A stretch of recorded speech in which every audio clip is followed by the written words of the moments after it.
नमस्कार दोस्तों, स्वागत है आपका हमारे इस यूट्यूब मंच पर। दोस्तों, भारतीय जनता पार्टी और संघ के बीच के संबंध कैसे हैं और दिल्ली और लखनऊ की भारतीय जनता पार्टी के भीतर क्या चल रहा है, पावर इक्वेशन और पावर कॉरिडोर के बीच कितना तालमेल और कितनी दूरियां हैं, ये सारी परिस्थितियां कम से कम 4 जून के बाद तो सतह पर आती हुई दिख रही है। अब क्या उत्तर प्रदेश को बदले हुए दौर में भी कार्यवाहक डीजीपी और रिटायर हो चुके अधिकारी को सेवा विस्तार देकर चीफ सेक्रेटरी बनाकर यूपी के प्रशासन को वैसे ही चलाया जाएगा? और क्या योगी आदित्यनाथ को मुख्यमंत्री के पद पर बनाए रखने में भारतीय जनता पार्टी का आला कमान बहुत दिनों तक दिलचस्पी लेता रहेगा? क्या है उत्तर प्रदेश की परिस्थितियां, खासकर बीजेपी के संदर्भ में, और लोकसभा चुनाव ने कैसे उत्तर प्रदेश के बारे में भारतीय जनता पार्टी नेतृत्व की धारणा को बदलने या उसमें एक अलग तरह की सोच विकसित करने का दबाव डाला है? इसी पर चर्चा के लिए आज हमारे साथ मौजूद है देश की सियासत को और खासकर उत्तर प्रदेश की सियासत को बेहद बारीकी से, सियासत के साथ साथ प्रशासन को भी बेहद बारीकी से ऑब्जर्व कर रही वरिष्ठ पत्रकार ममता त्रिपाठी। ममता जी, बहुत बहुत स्वागत है आपका हमारे इस चैनल पर। सबसे पहले दर्शकों को बता दें कि ममता त्रिपाठी जी का अनुभव बड़े से बड़े अखबार से लेकर प्रिंट मीडिया से इलेक्ट्रॉनिक मीडिया तक बहुत बड़े बड़े, जिन पर आजकल गोदी का लेवल लगा है, लेकिन एक दौर में गोदी का लेवल जब नहीं था, वहां भी इन्होंने अपनी पत्रकारीय प्रतिभा की छाप लंबे समय तक छोड़ी है। तो आज मैंने सोचा कि आज उत्तर प्रदेश और भारतीय जनता पार्टी को लेकर चर्चा कर रहे हैं कि गुजरात लॉबी क्या उत्तर प्रदेश को अभी भी मौजूदा निजाम के तहत चलाने की स्थिति में है? गोरखपुर से गांधीनगर की दूरियां कितनी कम हुई? इन सारी परिस्थितियों के बीच पहला सवाल ममता जी आपसे, क्या उत्तर प्रदेश के प्रशासन को लेकर जिस तरह की बातें चल रही थी कि एक एडहॉक एडमिनिस्ट्रेशन और एक डमी चीफ मिनिस्टर बनाने की जो कवायद कई राज्यों में आपने देखा, बीजेपी रूल्ड स्टेट में, उत्तर प्रदेश में कामयाब नहीं हो रही थी, अब ये कामयाब होगी या उत्तर प्रदेश के मुख्यमंत्री बिल्कुल 2002 से 2014 के गुजरात के मुख्यमंत्री की तरह हो जाएंगे? देखिए, अभी जो 2024 का चुनाव हुआ है उसके बाद से पॉलिटिकल सिचुएशन काफी हद तक बदली है। अभी तक हम लोग सुनते थे कि ये हो जाएगा, मतलब एंटिसिपेशन था, लेकिन जो अंदर खाने बात होती थी पावर कॉरिडोर में, जो गॉसिप हुआ करता था, वो गॉसिप इस बार 2024 के चुनाव में लोगों ने इसको हकीकत में कन्वर्ट होते हुए देखा कि किस तरीके से सबसे ज्यादा स्ट्रॉन्ग होल्ड वाले राज्य उत्तर प्रदेश में, जहां से कहा जाता है कि देश की जो सियासत है उसका रास्ता तय होता है उत्तर प्रदेश से। उत्तर प्रदेश एक तरह से दिल माना जाता है क्योंकि 80 सांसद यहाँ से चुन के आते हैं। तो उस राज्य में भारतीय जनता पार्टी की इतनी बुरी हालत हो गई कि वो अपनी जो सीटें थी 2019 में 62, उससे आधे पे आ गई, 31 सीटों पर। और अब चूंकि अब तो रिजल्ट आ चुका है, अब धीरे धीरे आप देख रहे होंगे कि हर ओर से इस तरह की आवाजें आ रही हैं कि भीतरघात हुआ है, भीतरघात हुआ है। इसकी शुरुआत भी आपने देखी थी कि पहले चरण में जब पश्चिम से शुरुआत हुई तो कैसे एक राजपूत विरोध मोदी और राजपूत विरोधी भाजपा का जो एक लहर चलाएगी, एक तरह से कह लीजिए एक फेक नैरेटिव जो शुरू किया गया, उस नैरेटिव को ही आज की तारीख में कह लीजिए कि सामने रख के बात हो रही है कि भाई आप सूबे के मुखिया हैं, ये आपकी जिम्मेदारी है कि सारे कील कांटे आपको दुरुस्त करने हैं। क्योंकि 325 विधायकों के साथ जब 2017 में भारतीय जनता पार्टी इस राज्य में जीत के आई थी, तो आपको उसका उस जीत के साथ ही साथ आपको इस राज्य को दिया गया कि अब आप इसको चलाइए। लेकिन 2022 में आपने उसको कम करके 255 पे आप आ गए, एनडीए 273 पे है। और अब ये जो इस बार की हार हुई है, चारों तरफ मान लेते हैं कि चलिए पूरे अगर मान लेते हैं कि मोदी का चेहरा नहीं चला, तो पूरे देश में नहीं चलना चाहिए, लेकिन 241 सीटें तो जीत के आए हैं ना भाजपा वाले। लेकिन भारतीय जनता पार्टी का वो असर, मोदी का वो चेहरा उत्तर प्रदेश में नहीं काम कर पाया। यहाँ तक कि मोदी जी जो क्लेम कर रहे थे कि 10 लाख वोटों से जीतेंगे, वो 1.5 लाख वोटों से सिर्फ जीत पाए हैं, जबकि शिवराज सिंह चौहान 8.5 लाख से ज्यादा वोटों से जीते हैं। तो कहीं ना कहीं उत्तर प्रदेश में संगठन और सरकार के बीच में जो आपस में सामंजस्य नहीं है, वो साफ इस बार के चुनाव में दिखाई पड़ा। और अब ये कह लीजिए कि सारे कील कांटे भी दुरुस्त होंगे, सारी चूड़ियां भी टाइट होंगी, और वो जो एडहॉक पे चलाने की जो प्रथा थी ना कि हम अपने हिसाब से चलाएंगे साहब, हमारे हिसाब से, जो जो कह लीजिए कि जो एक व्यवस्था मिली हुई थी जिसमें अधिकारी हो, चाहे नेता हो, चाहे संगठन हो, चाहे सत्ता हो, सब अपने मनमाने तरीके से जो काम कर रहे थे, अब मुझे लगता है कि उसपे कहीं न कहीं अंकुश ज़रूर लगेगा। जी। जी। एक खबर चल रही है, खबर ये चल रही है क वो सबको पता भी है कि 4-5 दिनों से आरएसएस के सरसंघचालक मोहन भागवत गोरखपुर में हैं। एक बड़े अंग्रेजी अखबार ने की खबर है कि मोहन भागवत की कल 2 बार मुलाकात हुई है मुख्यमंत्री योगी आदित्यनाथ से, चूँकि उनके होम टाउन में थे, जहाँ उनका मठ है गोरक्षपीठ मठ। और दूसरी तरफ एक खबर पैरेलल ये भी चल रही है कि मुलाकात नहीं हुई है। आपके ट्वीट भी मैंने देखे, जी। उसमें भी इस बात का अंदेशा जताया जा रहा था कि शायद मुलाकात ना हुई है। जो खबर हुँ, चली है उस खबर में सत्यता नहीं है। तो हुँ। मुलाकात होना और ना होना, ये दोनों परिस्थितियाँ अचानक से इतनी महत्वपूर्ण क्यों हो गई? नरेंद्र मोदी भी नागपुर गए थे, रुके हुए थे एक रात नागपुर में, कभी 10 साल में नहीं रुके। चुनाव में रुके थे, ना गडकरी उनसे मिले, ना मोहन भागवत उनसे मिले। लेकिन खबर नहीं बनी, यहाँ से खबर क्यों निकल रही है? देखिए अभिषेक, भागवत जी का जो कार्यक्रम है, वो कार्यक्रम 1 साल पहले ही निर्धारित हो गया था। जो भी संघ की कार्यशैली जानता है, तो उसे पता है कि जी, प्रथम वर्ष, द्वितीय वर्ष, तृतीय वर्ष ये जो कार्यक्रम होते हैं, जो शिविर होते हैं, जो प्रशिक्षण शिविर होते हैं, उसका जो है 1 साल पहले से ही कार्यक्रम हो जाता है। तय हो जाता है कि कौन किस में जाएगा, कौन-सा बड़ा नेता कहाँ जाना है। चूँकि भागवत जी को आना था, इसलिए ये कार्यक्रम बहुत ज़ोर-शोर से प्रचारित-प्रसारित भी हुआ कि भई संघ प्रमुख इसमें आ रहे हैं, जिसमें 4 प्रांतों के गोरक्षपीठ नहीं, गोरक्ष प्रांत, अवध, कानपुर और आपका ये सारे प्रांत जो है वहाँ पर इकट्ठा होंगे। उनका प्रथम वर्ष का वो पूरा होगा, उनको ट्रेनिंग दी जाएगी और उसके बाद वो द्वितीय वर्ष की जो उनका प्रशिक्षण होता है उसमें प्रवेश करेंगे। जी, अब बात ये आती है कि भागवत जी से इनका मिलने का, योगी जी का। देखिए, योगी जी के बारे में ये इस तरह की अफ़वाहें जो फैलाई गई, इंडियन एक्सप्रेस जैसे एक बड़ी ही रिप्यूटेड अखबार ने ये खबर छापी, इसमें मुझे बहुत आश्चर्य है कि इंडियन एक्सप्रेस ऐसी गलती कैसे कर गया? क्योंकि मैंने आज कम से कम कुछ नहीं तो मैंने 10 से 12 अधिकारियों से बात की और साफ तौर पे उन्होंने ये कहा कि महाराज जी की कोई भी मुलाकात नहीं हुई है भागवत जी से। भागवत जी वहाँ पे चिहुटुआ एक जगह है, वहाँ पर जी, सरस्वती शिव मंदिर में रुके हुए हैं।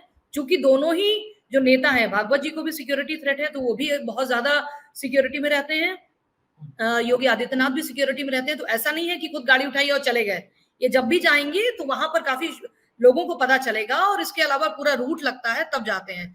कल पूरे दिन सरस्वती शिशु मंदिर के पास मीडिया का पूरा जमावड़ा लगा रहा, लेकिन किसी ने नहीं देखा कि योगी जी आए और जैसा अखबार में छपा है कि आधे घंटे उनकी मुलाकात हो गई और दिन भर में 2 बार मुलाकात हो गई।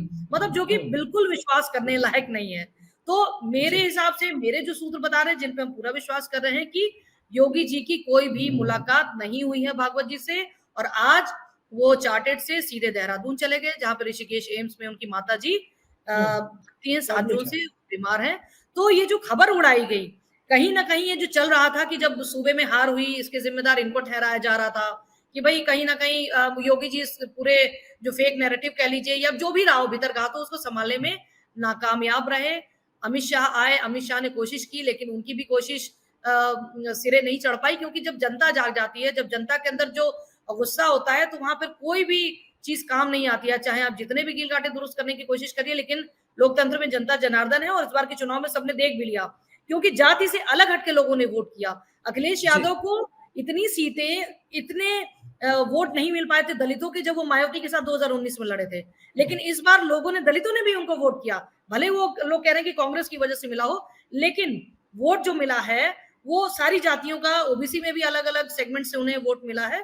तो ये कहीं न कहीं भारतीय जनता पार्टी इसको सोचने पे मजबूर हो गई कि आखिर ऐसा क्या हो गया पिछले 7 साल में कि उत्तर प्रदेश जैसे राज्य में, जहाँ पर हमारा एक स्ट्रॉन्ग होल्ड हुआ करता था, वहाँ से हमारा वो अति पिछड़ा, अति दलित वाला जो हमने एक अम्ब्रेला तैयार किया था, वो उसमें छेद कैसे हो गया? उसमें कैसे विपक्ष ने उसमें सेंधमारी कर दी। तो बहरहाल हम जी, लोग फिर से उस मुद्दे पे आते हैं। तो भागवत जी की चूँकि ये विज़िट तुरंत नतीजों के बाद आ रही है और इसके अलावा भी भागवत जी का एक बयान काफ़ी आपने भी सुना होगा, जब उन्होंने मणिपुर को लेकर बोला, उन्होंने ये बोला कि अहंकार नहीं होना चाहिए, तो उसको लोगों ने हुँ, जोड़ा कि भई वो सीधे तौर पर केंद्र के नेताओं को लेकर उन्होंने इस तरीके की बयानबाज़ी की थी। तो ये माना जा रहा था कि अगर वो यहाँ पे आते हैं, तो मुख्यमंत्री के तौर पे इनके बीच में आपस में क्या बातचीत होती है, तो राजनीति की कयासबाज़ी लगाई जा रही थी, लेकिन ये कयास पूरी तरीके से गलत है, वो नहीं मिले। चूँकि योगी आदित्यनाथ को हटाने की भी अलग-अलग उससे आप सुनते होंगे कि आज हट जी। जाएंगे, कल हट जाएंगे। लेकिन भारतीय जनता पार्टी की कार्यप्रणाली जो भी जानता है उसको ये पता है कि भारतीय जनता पार्टी कभी भी जल्दबाजी में फैसला नहीं लेती है। अभी समीक्षाओं का दौर शुरू हुआ है, जिसमें अभी उत्तर प्रदेश का नंबर भी नहीं आया। मुझे लगता है कि जितनी मेरी जानकारी है, उसके हिसाब से 15-20 दिन मुझे लगता है उसके बाद भारतीय जनता पार्टी उत्तर प्रदेश में हार की समीक्षा करेगी। और कुछ भी होना होगा तो अभी तुरंत नहीं, लेकिन 1-2 महीने बाद उसका रिजल्ट आपको देखने को मिलेगा। और अफसरशाही में भी चूंकि इस बीच बदलाव होना है, जी, मैं अफसरशाही उसी 30 मुद्दे जून पे आ को, रहा था अभी। जी जी 30 जून को डीएस मिश्रा साहब रिटायर हो रहे हैं। तो अब हाँ, सूबे की ब्यूरोक्रेसी का वो तो मुखिया कब कौन, के रिटायर हो चुके हैं, वो तो एक्सटेंशन पे चल रहे हैं। हाँ, मतलब कह सकते हैं एक्सटेंशन में, लेकिन फिलहाल तो ब्यूरोक्रेसी के मुखिया भले एक्सटेंशन पे हो। हमारे यहाँ तो इस वक्त आप देख ही रहे हैं प्रदेश में क्या हाल है, डीजीपी भी कार्यवाहक, भाई पिछले चौथे ये डीजीपी हैं जो कार्यवाहक है, जबकि उत्तर प्रदेश में सोचिए कितने अच्छे अफसर हैं और कितने मतलब उनका मेरिट के हिसाब से भी काफी अच्छे अफसर है, लेकिन फिर भी सरकार का क्या है, अभी सरकार कार्यवाहक के भरोसे चल रही है। तो जो एक ये ट्रेंड स्टेब्लिश किया है योगी सरकार ने, ये बहुत ही खतरनाक है, ये जनता के लिहाज से, सरकार के लिहाज से। इसीलिए आप देखिए ना, एक काम मुझे बताइए, पहली बार ऐसा हुआ है उत्तर प्रदेश के इतिहास में जब 9,000 करोड़ रुपए पीडब्ल्यू डिपार्टमेंट ने वापस किए हैं, जबकि सड़कों का क्या हाल है किसी से छुपा नहीं है कि उत्तर जी। प्रदेश में सड़कें कितनी अच्छी हैं। बावजूद इसके यहाँ पर किसी की अकाउंटेबिलिटी नहीं आप निर्धारित कर पा रहे हैं। यहाँ पे इतना ग्रुपिज्म हो चुका है, इतना अलग अलग हो चुका है कि कोई सुनने को राजी नहीं है। और अब जब आपने जिस हम ही ग्रुपिज्म का बोलते हैं, जिक्र किया, जी ममता जी, जिस जी ग्रुपिज्म का जिक्र किया आपने, एक चर्चा मैंने काफी सुनी है कि उत्तर प्रदेश की ब्यूरोक्रेसी पर बिहार की बाबू साहब लॉबी कथित तौर पर हावी हो गई है। इसमें कितना दम है? कई सारे तो ताकतवर लोगों के नाम लोग लेते हैं, आईपीएस लॉबी में भी लोग नाम लेते हैं। कितना दम है इस बात में? देखिए, इसमें तो कोई दो राय नहीं है कि बिहार इस मामले में हमेशा से टॉप पे रहा है ब्यूरोक्रेसी के मामले में, कि आईएएस आईपीएस में ज्यादातर आपको बिहार के लड़के लड़कियां मिलेंगे। तो उत्तर प्रदेश में मैंने बहुत पहले एक बार लिखा भी था कि उत्तर प्रदेश में इस वक्त जो है, मैंने लिखा था तीन बिहारी सब पे भारी। तो उस वक्त संजय प्रसाद साहब होम सेक्रेटरी हुआ करते थे, लेकिन आज भी वो जी। बहुत पावरफुल है। वो इस वक्त सूचना जैसा इंपॉर्टेंट डिपार्टमेंट है उनके पास, जो कि उत्तर प्रदेश सरकार की जो योजनाएं चलती हैं उनका प्रचार प्रसार करते हैं। ये बात अलग है कि वो बंगाल का माँ ब्रिज ला के लगा देते हैं और दूसरे का काम अपने नाम पे बता दें, वो बात अलग है। लेकिन सूचना जैसी जगह, और इसके अलावा मुख्यमंत्री का प्रमुख सचिव वहां पर संजय प्रसाद बैठे हैं, वो भी बिहार के हैं। मुख्यमंत्री का सलाहकार मृत्युंजय सिंह, वो भी बिहार का है। इसके अलावा आप देखेंगे मनोज सिंह मनोज साहब जो कुमार सिंह, एपीसी, दीपक कुमार। जी जी अभी वही उसी पे मैं आ रही थी कि दीपक कुमार साहब वो इस वक्त होम सेक्रेटरी हैं, एसीएस होम, वो भी बिहार के हैं। मनोज सिंह इस वक्त सबसे पावरफुल आईएएस ऑफिसर हैं, जी। उनके 38 विभाग हैं। मतलब जी। इस वक्त डीएस मिश्रा साहब गए हुए हैं बाहर, तो उनकी गैर मौजूदगी में इस वक्त मनोज सिंह साहब ही चला रहे हैं ब्यूरोक्रेसी को, तो वो भी बिहार के हैं। इसके अलावा आप आ जाइए, जो कार्यवाहक डीजीपी हैं प्रशांत कुमार, वो भी बिहार के ही हैं। तो आप अगर देखने पे आएंगे तो अलग अलग डिपार्टमेंट्स में भी जो प्रमुख सचिव बैठे हैं उसमें से आधे से ज्यादा बिहार से ही बिलोंग करते हैं। तो ये बात तो है कि उत्तर अमिताभ प्रदेश यश का नाम भी लिया जाता है, योगी जी के करीबी आईपीएस। बिल्कुल जी। महाराज जी के बहुत खास हैं, योगी आदित्यनाथ के वो चहेते उनके अफसर हैं। पिताजी तो मेरे इस होम वक्त, डिस्ट्रिक्ट में एसपी हुआ करते थे, रामेश सिंह। जी जी तो इस और वक्त काफी यूपी की करीबी थे ब्यूरोक्रेसी में इस पारिवारिक तौर वक्त, पे भी, तो मैं जानता हूँ जी उनको। जी। जी यूपी की ब्यूरोक्रेसी में इस वक्त बिहार का दबदबा है, इसमें कोई दो राय नहीं है। इस वक्त जी। बिहार के सारे अफसरों ने, कह लीजिए कि यूपी की जितनी भी नीतियां हैं उनका चलिए, तो एग्जीक्यूशन कैसे, एक अधिकारी गुजरात से भी तो आए थे नेता के रूप में, एके शर्मा। जी उनकी अभी क्या तो बिजली भूमिका है? मंत्री है, बिजली मंत्री हैं। आप देख रहे होंगे यूपी की बिजली का हाल क्या है, ये तो किसी से छुपा नहीं है। हर दिन आप देखते होंगे कि सड़कों पर लोग उतर के कैसे प्रदर्शन कर रहे हैं। इनफैक्ट मेरे पास एक खबर भी आई थी कि यहाँ पे हाहाकार मचा है और उत्तर प्रदेश जो है अन्य राज्यों को बिजली बेच रहा है। मतलब आप अपने प्रदेश की बिजली नहीं दे पा रहे हैं प्रदेश के लोगों को, और आप बाहर के राज्यों को बिजली बेच रहे हैं। तो जी। मतलब उत्तर प्रदेश है उबलता प्रदेश, यूं ही नहीं इसको कहा जाता है। यहाँ पे हमेशा कुछ लीक से हट के चीजें होती रहती हैं। आखिरी सवाल पर आते हैं, विशुद्ध पॉलिटिकल सवाल। संघ और भारतीय जनता पार्टी के बीच दो तरह की चर्चाएं और पुराने उदाहरणों को देखें, जैसे 99 में भाजपा 58 से घट के 29 पर आ गई, तो अटल बिहारी वाजपेयी की एक कथित जीत की चर्चा होती है कि लखनऊ के वोटर को धन्यवाद देने तभी जाएंगे जब नया मुख्यमंत्री आगवानी के लिए एयरपोर्ट पर मिलेगा। और अंततः राम प्रकाश गुप्त आगवानी के लिए खड़े हुए, तब जाकर के, यानी मुख्यमंत्री बन गए तब जाकर के वो लखनऊ आए थे प्रधानमंत्री बनने के बाद। आनंद फान में सब कुछ हुआ था। उत्तर प्रदेश में इस बार कहा जा रहा है कि नरेंद्र मोदी अमित शाह की जो कार्यशैली है, वो कार्यशैली तत्काल हटाने की नहीं है, बल्कि जैसे येदियुरप्पा को जब बर्फ ठंडी पड़ गई, लोगों के दिमाग से भी निकल गया कि कर्नाटक में कुछ हो सकता है, 2 दिन पहले कहा जेपी नड्डा ने कि नहीं, येदियुरप्पा बने रहेंगे, और 2 दिन बाद उनका इस्तीफा हो गया। ये सब चीजें दूसरे राज्यों के उदाहरण जब सामने आते हैं, विजय रूपाणी को भी देखें। क्या लगता है विधानसभा चुनाव के पहले पिछड़े और दलित वर्ग के वोटों के इंक्लिनेशन को देखते हुए, उनके झुकाव को देखते हुए, मंडल पॉलिटिक्स की वापसी की संभावना को देखते हुए उत्तर प्रदेश का नेतृत्व क्या एक बार फिर बदला जा सकता है विधानसभा चुनाव के पहले, और योगी आदित्यनाथ को मुख्यमंत्री पद से हटाया जा सकता है, या फिर उत्तर प्रदेश में मंडल पॉलिटिक्स के अकेले चेहरे के तौर पर नरेंद्र मोदी को इतना आत्मविश्वास है कि वो आगे के चुनाव सारे निकाल लेंगे?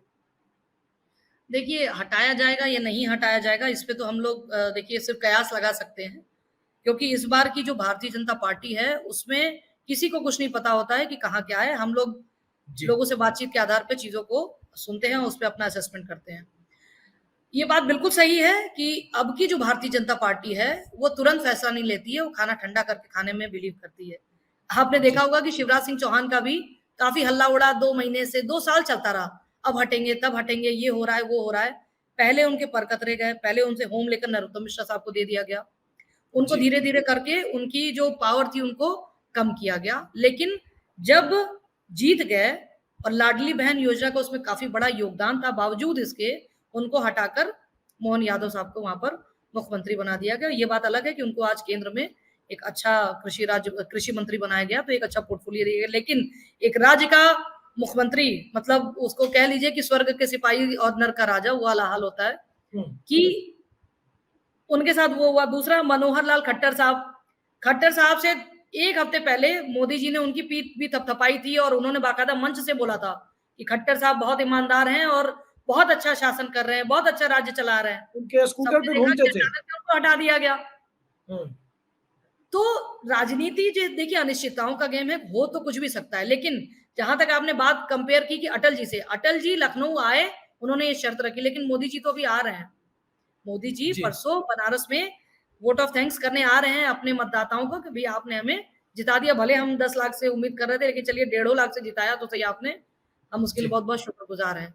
तो अब ये कह पाना कि वाली पहली बात ये सिरे से खारिज करते हैं हम लोग कि अटल बिहारी आडवाणी वाली भाजपा पूरी तरीके से खत्म हो गई है। ये दौर अमित शाह और मोदी जी का है, बिल्कुल डिफरेंट है।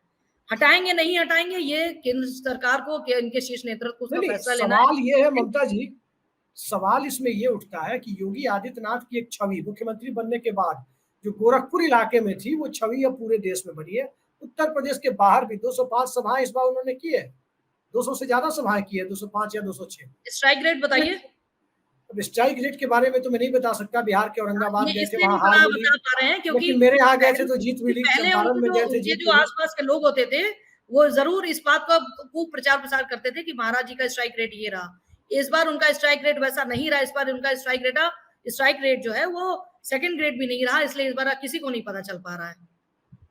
नहीं, तो वही मैं जानना चाहता हूं कि अब नरेंद्र मोदी और अमित शाह असर्ट करने की स्थिति में होंगे, या योगी आदित्यनाथ सीटें यूपी से कम होने के बावजूद ज्यादा प्रभावशाली भूमिका में होंगे? नहीं, देखिए इस बार के चुनाव में तो ये जाहिर हो गया कि कमंडल की राजनीति में कमंडल नहीं चल पाया है। अगर कमंडल चल रहा होता तो अयोध्या जैसी आपकी सीट जो आपकी प्रतिष्ठा का सवाल थी वो आप नहीं हारते, लेकिन आप अयोध्या भी हार गए। इसका मतलब है कि कमंडल तो आपका नहीं चल पा रहा है। आपको उतरना तो फिर से पड़ेगा कमंडल को छोड़कर मंडल की राजनीति, या फिर जनता से जुड़े मुद्दों पर जाके आप जो रोजगार नहीं मिल रहा। आपने देखा भी कुछ दिन पहले एक त्रुटिवश चिट्ठी जारी हो गई थी कि साहब हम उत्तर प्रदेश की पुलिस में दरोगा भर्ती करेंगे। आप चुनाव के 1 महीने पहले पुलिस भर्ती लेके आ जाती है, उससे 50 लाख बच्चे आवेदन देते हैं और आप अचानक से ही सारी जनता जब आंदोलित हो जाती है, सोशल मीडिया पे हल्ला होता है, तब जाके उसको आप खारिज कर देते हैं। आप 7 साल में आपने 8 भर्तियां निकाली, एक भी भर्ती आप नहीं कर पाए। तो अब जनता ये मंडल कमंडल जैसी राजनीति बनी है, अब उसको मुद्दे की राजनीति, वो मुद्दे पे वो चाहती है कि हमारी सरकार रहे और मुद्दे पे ही आप उससे बात करिए। आप बेसिक एमिनिटीज उसको नहीं दे पा रहे, ना प्रॉपर उसको लाइट दे पा रहे हैं, ना आप उसको सड़कें अच्छी दे पा रहे हैं। अब शहरों की बात मत करिए कि हम नोएडा में रहते हैं और लखनऊ में रह रहे हैं, इन शहरों में तो बहुत अच्छा है। लेकिन आप जब रिमोट एरियाज में जाते हैं तो वहां पर सड़कों को हेडक्वार्टर से जोड़ने वाली स्थिति आप खुद देखेंगे, तब आपको अंदाजा हो जाएगा कि जिस उत्तर प्रदेश की हम बातें करते हैं, जहां पे आप गलत बोल रही है, हेडक्वार्टर बोल रही है। प्रधानमंत्री जी ने नई डिक्शनरी की है, जिलों की राजधानी, जिलों का कैपिटल, जिलों की राजधानी, राइट। हाँ। तो मुझे नहीं लगता है, हाँ ये बात सही है कि इनको कमंडल से उतर के मंडल की राजनीति पर ही आना पड़ेगा, क्योंकि जाति जो है वो एक ऐसा सब्जेक्ट है जो अभी भी हमारे यहाँ के राजनीति में प्रासंगिक सनातन है। धर्म पर सनातन पांडे भारी पड़ जाते हैं, यही उत्तर जी, प्रदेश का सबसे बड़ा सत्य है। जी, बिल्कुल, बिल्कुल, धर्म बिल्कुल सही धर्म कह की रहे हैं आप। राजनीति अब पीछे जा रही है।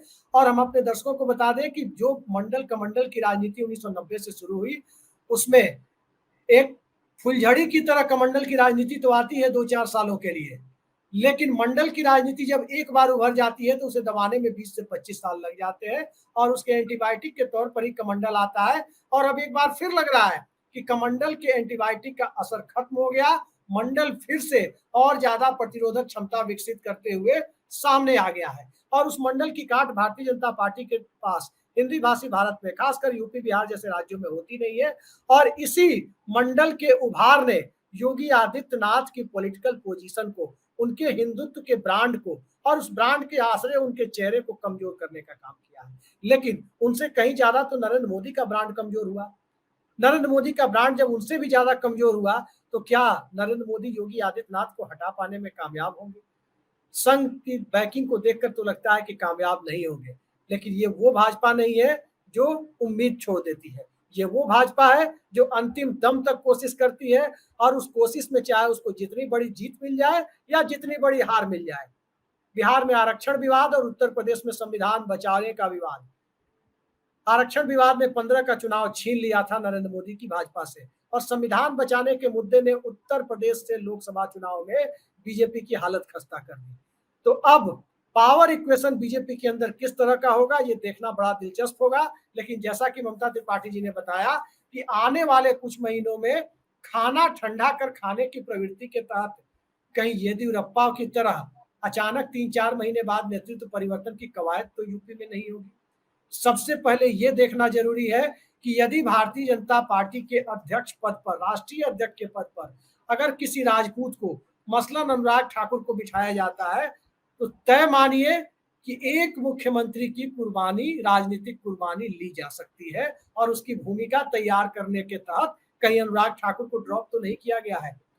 क्योंकि कम मंडल की राजनीति सिर्फ पिछड़े तक ही नहीं होती। मंडल की राजनीति से हमारा आशय जातीय राजनीति के उभार से है और उस उभार में भारतीय जनता पार्टी खुद को झुलसाने की बजाय सबसे पहले अपनी पॉलिटिकल इम्यूनिटी, राजनीतिक प्रतिरोधक क्षमता विकसित करने की कोशिश करेगी। उसके बाद ही कोई दूसरी कोशिश करेगी। राजस्थान के मुख्यमंत्री पद को लेकर भी सवाल है, क्या वहां राज्यवर्धन सिंह राठौड़ को या दिया कुमारी को गद्दी दी जाएगी?